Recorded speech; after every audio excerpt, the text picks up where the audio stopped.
appeal? Sure. Oh, tak boleh.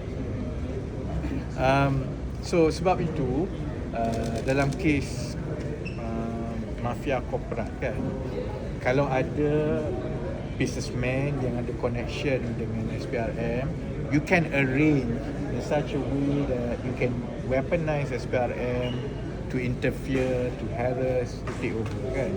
So the allegation is that SPRM can be influenced by money. In the case of Datuk Seri Anwar pula, when he is now so entangled dengan defending Tan Sri Azam Baki, so they have to defend each other kan.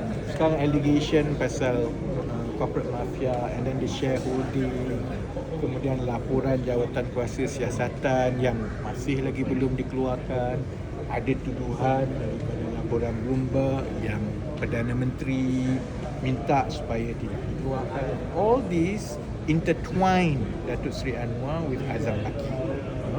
So if it so happen one day tukar Perdana Menteri lain and Tan Sri Azam Baki is still there, then he has to go through the whole process again to prove his loyalty to the new master in the same way that he has to be seen to be very loyal to the current master, Datuk Seri Anwar. So it creates that vicious cycle tau. And for that to happen, to show his loyalty to whoever is the new Prime Minister, if he wants to remain in his position, so that means that he has to go after the new Prime Minister's adversary pula lah. So that's what I mean. It continues that that's the perception yang orang ramai rasakan selepas Datuk Seri Anwar jadi Perdana Menteri.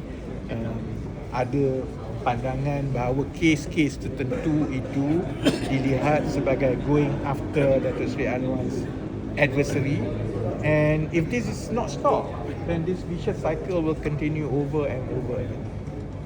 You okay? You want me to hold your laptop? Any question? Okay, maybe yang kedua. So ceramah on 25th.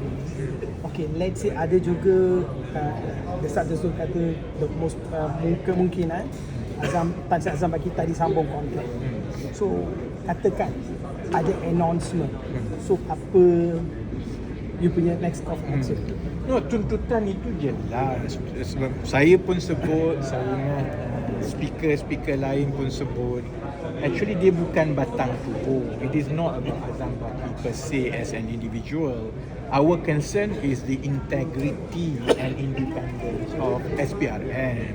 Kalaupun Tan Sri Azam Baki turun, orang baru naik, tapi the whole nexus of SPRM, kemudian dengan business elites, kemudian dengan political elites, and that allows the weaponization of SPRM to continue, then we still have to go on and on fighting for independence of SPRM.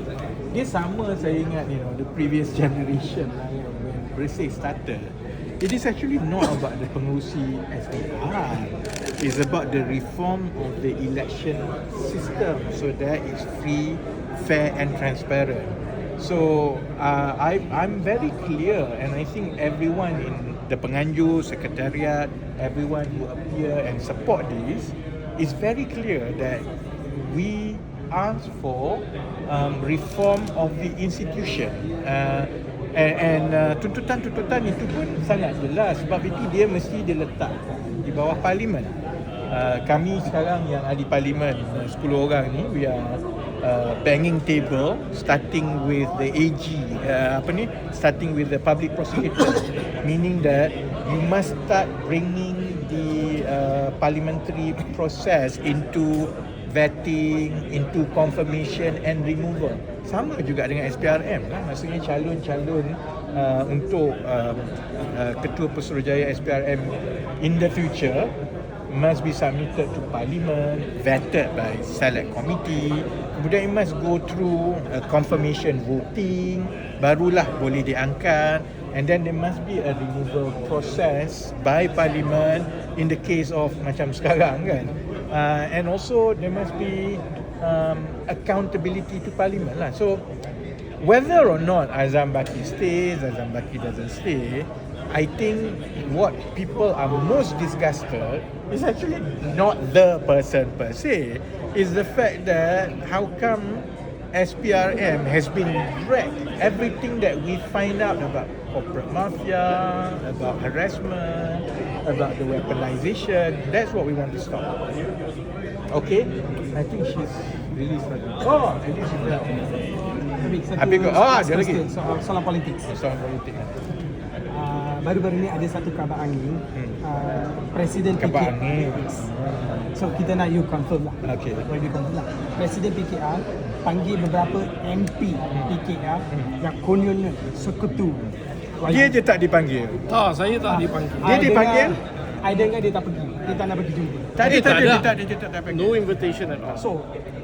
So PMX ada panggil and they bincang something like, we heard that would not support towards Rafizi Ramli something like that. Boleh you sahkan atau what's your comment on that? No, it's memanglah saya ingat PM. Cuma I think ialah, I mean, sebab itu dia panggil kabar angin ke kan. There are certain things yang boleh disahkan. Memang PM berjumpa dengan beberapa orang backbencher. But I think what the public may overlook is that memanglah backbencher PKR ni semua dikaitkan dengan saya kan.